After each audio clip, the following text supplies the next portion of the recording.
ಕರ್ನಾಟಕದ ಸರ್ವತೋಮುಖ ಅಭಿವೃದ್ಧಿಯ ಹೊಣೆಗಾರಿಕೆಯನ್ನು ಹೊತ್ತು ಮುನ್ನಡೆಯುತ್ತಿರುವ ಮಾನ್ಯ ಮುಖ್ಯಮಂತ್ರಿಗಳಾದ ಶ್ರೀ ಡಿ.ಕೆ. ಶಿವಕುಮಾರ್ ಅವರು ಸಭೆಯನ್ನುದ್ದೇಶಿಸಿ ಮಾತನಾಡಬೇಕೆಂದು ವಿನಂತಿಸಿಕೊಳ್ಳುತ್ತೇವೆ.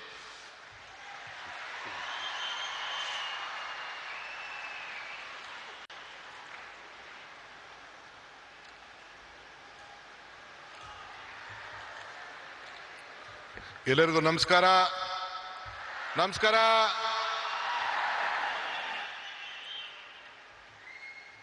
Honorable Prime Minister, the leader of this country, Shri Narendra Modi ji,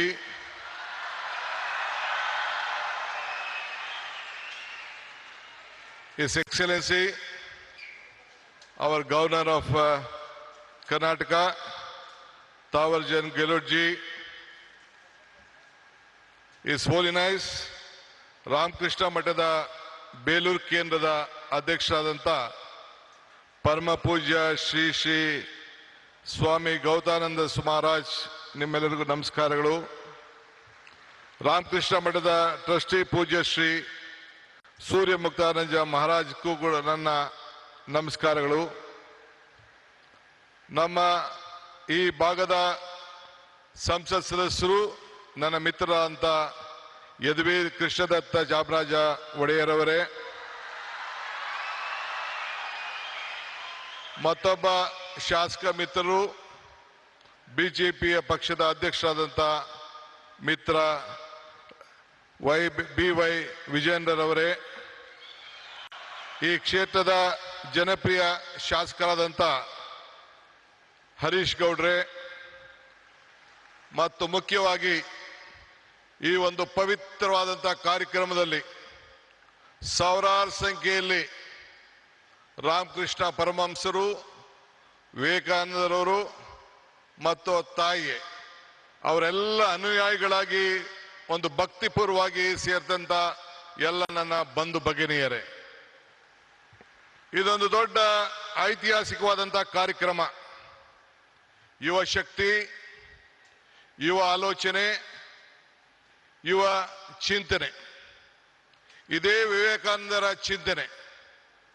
ನಾನು ಕೂಡ ನನ್ನ ಬದುಕಿನಲ್ಲಿ ಇದನ್ನು ಅಳವಡಿಸ್ಕೊಳ್ಬೇಕು ಅಂತೇಳಿ ಬಹಳ ಚಿಕ್ಕ ವಯಸ್ಸಿನಲ್ಲಿ ಪ್ರಯತ್ನವನ್ನು ನಾನು ಮಾಡ್ತಾ ಇದ್ದೇನೆ.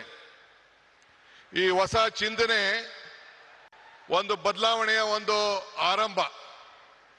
ಇವತ್ತು ಯುವಕರ ಕನಸು ದೇಶದ ಕನಸಾಗಿದೆ. ನಾವು ಇಬ್ಬರು ಯುವಕರನ್ನು ನಾವು ಗಮನಿಸಿದ್ದೇವೆ. ನಮ್ಮ ಯುವಕರು, ವಿದ್ಯಾರ್ಥಿಗಳು ಇಡೀ ರಾಷ್ಟ್ರಕ್ಕೆ ಏನು ಸ್ವಾಮಿ ವಿವೇಕಾನಂದವರು ಕೊಟ್ಟ ಆದೇಶವನ್ನ ನನ್ನ ಯುವಕರು ನಮ್ಮೆಲ್ಲರೂ ಕೂಡ ಒಂದು ಸಂದೇಶವನ್ನು ಕೊಟ್ಟಿದ್ದಾರೆ. ಎಲ್ಲ ರಾಮಕೃಷ್ಣ ವಿದ್ಯಾಶಾಲೆ ಎಲ್ಲ ನನ್ನ ಯುವಕ ವಿದ್ಯಾರ್ಥಿಗಳಿಗೆ ನನ್ನ ಸಾಷ್ಟಾಂಗ ನಮಸ್ಕಾರಗಳನ್ನು ಅರ್ಪಿಸಲಿಕ್ಕೆ ನಾನು ಬಯಸ್ತಾ ಇದ್ದೇನೆ. ಇದು ನಮ್ಮ ಸರ್ಕಾರದ ಆಲೋಚನೆ ಕೂಡ ವಿವೇಕಾನಂದರ ಆಲೋಚನೆಯನ್ನ ಹಮ್ಮಿಕೊಂಡಿದ್ದೇನೆ. ಯುಗ ನವಯುಗ, ಇದೇ ನಮ್ಮ ದೊಡ್ಡ ಘೋಷಣೆ ಅಂತ ಹೇಳಲಿಕ್ಕೆ ನನಗೆ ಬಹಳ ಸಂತೋಷ ಆಗ್ತದೆ. ಇವತ್ತು ನಾವೆಲ್ಲ ಸೇರಿ ಒಂದು ಟೀಮ್ ಕರ್ನಾಟಕ ಆಗಿ ಕರ್ನಾಟಕದ ಅಭಿವೃದ್ಧಿಗೆ ಇಡೀ ವಿಶ್ವ ಕರ್ನಾಟಕವನ್ನ ಗಮನಿಸ್ತಾ ಇದೆ. ಈ ಹಿನ್ನೆಲೆಯಲ್ಲಿ 10,000 ಯುವ ಸಂಘಟನೆಗಳು ಒಟ್ಟಾಗಬೇಕು. ಇಡೀ ಪಂಚಾಯತ್ಗಳಲ್ಲಿ, ಮುನ್ಸಿಪಾಲಿಟಿಗಳಲ್ಲಿ ಸಂಘಗಳು ಬೇರೂಡಬೇಕು ಅಂತ ಹೇಳಿ ನಾನು ಕೂಡ ಒಂದು ಹೊಸ ಚಿಂತನೆಯನ್ನ ಪ್ರಾರಂಭವನ್ನು ನಾನು ಮಾಡ್ತಾ ಇದ್ದೇನೆ. ಹಳ್ಳಿಗಳಲ್ಲಿ, ನಗರಗಳಲ್ಲಿ ನಮ್ಮ ಯುವ ಶಕ್ತಿಯನ್ನು ನಾವು ಸರಿಯಾದ ರೀತಿ ಬಳಸ್ಕೊಂಡು ಸಾಂಸ್ಕೃತಿಕ ಕ್ರೀಡೆ, ನಾಟಕ ಇವೆಲ್ಲ ಕೂಡ ಅಳವಡಿಸ್ಕೊಳ್ಳಿಕ್ಕೆ ಅನೇಕ ಕಾರ್ಯಕ್ರಮಗಳನ್ನು ಇವತ್ತೆಲ್ಲ ನಾವು ರೂಪಿಸ್ಕೊಂಡು ಬಂದಿದ್ದೇವೆ.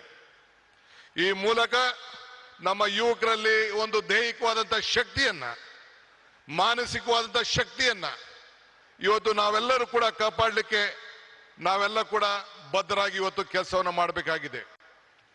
ಬಂಧುಗಳೇ, ಈಗ ತಾನೇ ನಾವು ಟಿವಿಯಲ್ಲಿ ಚಿತ್ರವನ್ನ ಗಮನಿಸ್ತೋ. ಮೈಸೂರಿನ ಇತಿಹಾಸ ವಿಶ್ವದ ಇತಿಹಾಸ. ಮೈಸೂರಿನಿಂದ ಇವತ್ತು ಸ್ವಾಮಿ ವಿವೇಕಾನಂದರವರು 1893ರಲ್ಲಿ ಇಲ್ಲಿಂದ ಹೆಜ್ಜೆ ಹಾಕಿ ಆವತ್ತಿನ ಕಾಲದಲ್ಲಿ ಒಡೆಯರು ಮಹಾರಾಜರು ಏನು ಅವರಿಗೆ ಕೊಟ್ಟಂತ ಪ್ರೋತ್ಸಾಹದಿಂದ ವಿಶ್ವಕ್ಕೆ ಹೋಗಿ ಮೈ ಬ್ರದರ್ಸ್ ಅಂಡ್ ಸಿಸ್ಟರ್ಸ್ ಅಂತ ಏನು ಭಾಷಣವನ್ನ ಮಾಡಿದ್ರು, ಇಡೀ ವಿಶ್ವದ ಗಮನವನ್ನ ಈ ಭೂಮಿಯಿಂದ ಸೆಳೆಯಲಿಕ್ಕೆ ಒಂದು ದೊಡ್ಡ ಶಕ್ತಿಯನ್ನು ಕೊಟ್ಟರು. ಅದಕ್ಕೆ ನಾನು ನಮ್ಮ ಹಿರಿಯರಂತ ಮಹಾರಾಜರಿಗೆ, ಆವತ್ತಿನ ಕಾಲದಲ್ಲಿ ಮಹಾರಾಜರಿಗೆ ನನ್ನ ಸಾಕ್ಷಾಂಗ ನಮಸ್ಕಾರಗಳನ್ನ ಅರ್ಪಿಸಲಿಕ್ಕೆ ನಾನು ಬಯಸ್ತಾ ಇದ್ದೇನೆ. ಇವತ್ತು ನಾವೆಲ್ಲ ಇಂಥ ಒಂದು ಐತಿಹಾಸಿಕವಾದಂತ ಕಾರ್ಯಕ್ರಮದಲ್ಲಿ ಪಾಲ್ಗೊಂಡಿದ್ದೇವೆ.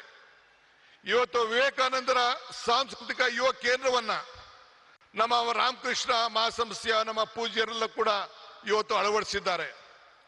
ಇದು ಅವರ ವೈಯಕ್ತಿಕವಾದಂತ ಆಶ್ರಮದ ಆಸ್ತಿಯಲ್ಲ, ಇದು ಇಡೀ ದೇಶದ ಆಸ್ತಿ. ಈ ದೇಶದ ಯುವಕರನ್ನ ಯಾವ ನಿಟ್ಟಿನಲ್ಲಿ ತೆಗೆದುಕೊಂಡು ಹೋಗ್ಬೇಕು ಅಂತೇಳಿ ಒಂದು ಕಾರ್ಯಕ್ರಮವನ್ನ ಇವತ್ತು ರೂಪಿಸಿದ್ದಾರೆ. ಅದಕ್ಕೆ ಇಡೀ ಭಾರತದ ಯುವಕ ತಂಡ, ಯುವ ಸಮುದಾಯ, ಎಲ್ಲ ನನ್ನ ತಂದೆ ತಾಯಿಂದಿರು ಹಿರಿಯರೆಲ್ಲರೂ ಕೂಡ ಈ ದೊಡ್ಡ ಐತಿಹಾಸಿಕವಾದಂತ ರಾಮಕೃಷ್ಣ ಸಂಸ್ಥೆಗೆ ಕರ್ನಾಟಕ ಸರ್ಕಾರದ ಪರವಾಗಿ ನಿಮ್ಮೆಲ್ಲರ ಪ್ರತಿನಿಧಿಯಾಗಿ ಅವ್ರಿಗೊಂದು ಸಾಷ್ಟಾಂಗ ನಮಸ್ಕಾರಗಳು ಮತ್ತು ಅಭಿನಂದನೆ ಸಲ್ಲಿಸಲಿಕ್ಕೆ ನಾನು ಬಯಸ್ತಾ ಇದ್ದೇನೆ. ಇಡೀ ಸರ್ಕಾರ ಅವರ ಜೊತೆಯಲ್ಲಿ ನಿಂತ್ಕೊಳ್ತದೆ. ನಾನು ಈ ಸಂದರ್ಭದಲ್ಲಿ ಒಂದು ಮಾತನ್ನು ನನಗೆ ನೆನೆಸ್ಕೊಳ್ಳಿಕ್ಕೆ ನನಗೆ ಇಚ್ಛೆ ಪಡ್ತೇನೆ. ನಾನು ಅನೇಕ ಸಂದರ್ಭದಲ್ಲಿ ಮಾತಾಡ್ಕೊಂಡು ಬಂದಿದ್ದೇನೆ. ಪುರಂದರದಾಸರದ ಒಂದು ಮಾತು ನನಗೆ ಬರ್ತದೆ, ಇದು ಭಾಗ್ಯ, ಇದು ಭಾಗ್ಯ, ಇದು ಭಾಗ್ಯವಯ್ಯ, ಪದ್ಮನಾಭನ ಪಾದ ಭಜನೆ ಪರಮ ಸುಖವಯ್ಯ ಅಂತೇಳಿ. ಹಂಗೆ ಇವತ್ತು ನಾವು ನೀವೆಲ್ಲ ಸೇರಿ ಪ್ರಧಾನಮಂತ್ರಿಗಳು ಬಂದು ಉದ್ಘಾಟನೆ ಮಾಡುವಂತ ಕಾರ್ಯಕ್ರಮದಲ್ಲಿ ಈ ರಾಮಕೃಷ್ಣದ ಮಠದಲ್ಲಿ ಏನು ವಿವೇಕಾನಂದ ಸಾಂಸ್ಕೃತಿಕ ಕೇಂದ್ರದ ಕಾರ್ಯಕ್ರಮದಲ್ಲಿ ಪಾಲ್ಗೊಂಡಿದ್ದು ನಮ್ಮ ಭಾಗ್ಯ, ನಮ್ಮ ಭಾಗ್ಯ, ನಮ್ಮ ಭಾಗ್ಯ ಅಂತೇಳಿ ನಾನು ಭಾವಿಸ್ಕೊಂಡಿದ್ದೇನೆ. ಬಂಧುಗಳೇ, ನಾನು ಹೆಚ್ಚಿಗೆ ಮಾತಾಡೋಂಥದ್ದು ಇಲ್ಲೇನು ಇಲ್ಲ. ಮಾತಾಡಿದ್ರೆ ಬಹಳ ಗಂಟೆಗಟ್ಟಲೆ ಮಾತಾಡೋಂಥ ವಿಚಾರಗಳಿದೆ. ಇವತ್ತು ವಿವೇಕಾನಂದರ ತ್ಯಾಗ ನಮ್ಮೆಲ್ಲರಿಗೂ ಕೂಡ ಇವತ್ತು ಸ್ಫೂರ್ತಿಯಾಗಿದೆ. ನಮ್ಮೆಲ್ಲರೂ ಕೂಡ ಅವರ ಶಕ್ತಿಯನ್ನು ನಾವು ಅಳವಡಿಸ್ಕೊಳ್ತೇವೆ. ಇವತ್ತು today I am very proud my honourable prime minister is here for this great event. This is A historic event of this country. This is not the historic event of Mysore. This is the historic event of the youth movement of this country. I remember the saying of Swami Vivekananda. He said, be bold-hearted when you are defeated. Be large-hearted when you are victorious. Today, my Prime Minister is here. I am requesting him on behalf of the government of Karnataka and all of you, you should be very bold-hearted to help us, help Karnataka, save Karnataka, because the entire world is looking at India and Karnataka through Karnataka and Bangalore. So I request you, once I remember our Honorable Prime Minister, Mr. Atal Bihari Vajpayee, had come to Bangalore for the laying the foundation of the airport. He said, there was a time when the world leaders used to come to Delhi, then they used to come to Calcutta, Mumbai, Chennai, Hyderabad, or different part of the country. Now the situation has changed. This is when Mr. S.M. Krishna, a student of this institution, was the chief minister. He said that Mr. S.M. Krishna was the chief minister. Then he laid the foundation, Atal Bihari Vajpayee laid the foundation of the international airport. Then Mr. Vajpayee said, the situation has come. The world leaders are first coming to Karnataka and Bangalore, then they are coming to Delhi. This is the strength of this great people. Our people are the country. Sir, Prime Minister, sir, you see the weather, you see the culture. This is the strength of this great state. The entire state stands with you. We want to work together. We want to work with the federal state. I appeal to you. Let us all work together. This is great. This is the Sankalpa Bhumi. In this Bhumi, at the time when our Vivekananda traveled in a train in the history, he was traveling the ship along with Tataji. Then Tataji asked, what has to be done? He said, India is poor. This has to be a science city.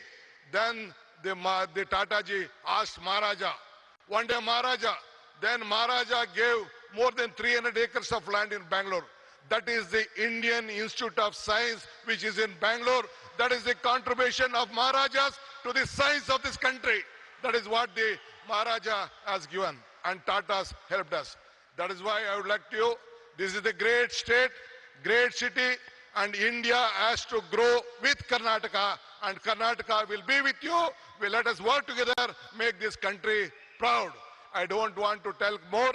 I have a lot of things, but I have given only 5 minutes time. I don't want to waste your time. Prime Minister message is very much important for the country. Let us work together. Let us build Karnataka. Let us build India, a strong India. Jai Hind, Jai Bharat, Jai Vivekananda, Jai Ram Krishna, Jai Mata. ಎಲ್ಲರಿಗೂ ನಮಸ್ಕಾರ.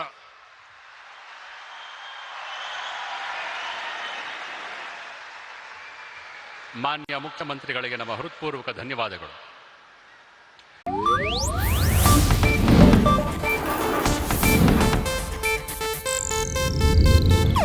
ಇದು Asianet news network ಪ್ರಸ್ತುತಿ.